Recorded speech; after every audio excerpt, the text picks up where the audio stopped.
The president of South Korea facing calls for impeachment after he declared martial law there. President Yoon Suk-yeol abruptly imposed the emergency law yesterday, claiming the opposition was, quote, trying to overthrow the free democracy. Yoon accused the Democratic Party of anti-state activities and sympathizing with North Korea. Almost immediately after the president's declaration, protests erupted in Seoul and hundreds of troops stormed the parliament.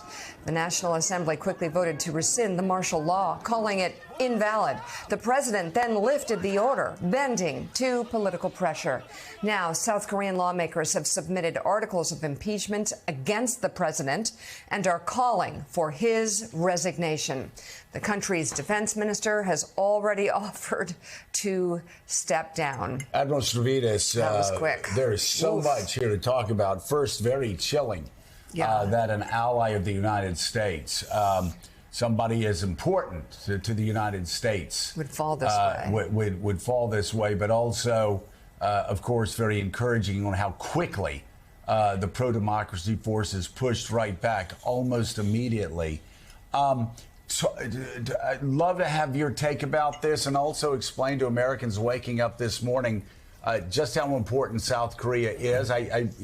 Coincidentally, Ron DeSantis came on this show, and one of the things I was surprised about, this was during the campaign, was how much he dumbed down his presidential campaign, because when he started talking about foreign policy, he could take you around the globe very quickly and effectively. And one of the things he said was the alliance between South Korea and Japan was extraordinarily important for the United States in pushing back against China. So talk about that.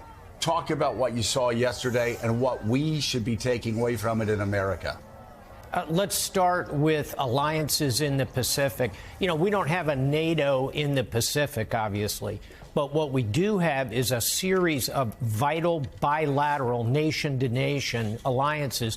You mentioned Japan. We're going to talk about South Korea. It's also Australia, New Zealand, Thailand, the Philippines. We have this network, this kind of glittering array of alliances in the Pacific, and each of them are critical. So that brings us to South Korea. Boy, when I saw that yesterday morning, I was shocked at the sudden move by President Yoon. And then as the day went on, I was heartened by the response. I mean, this was not only protesters storming the parliament, it was lawmakers storming the parliament from both sides. And they overtook those barricades and came in to vote 100% against the coup. That's really what undid it at the end of the day. So you could say, as you're showing those pictures, unfortunately, kind of feels like January 6th, except on this case, the people cracking in are the good guys, and they came in and overturned this attempt. So final thought, military one. South Korea is in a state of war with North Korea. They're a treaty ally of ours. We have 20,000 U.S. troops full-time stationed there.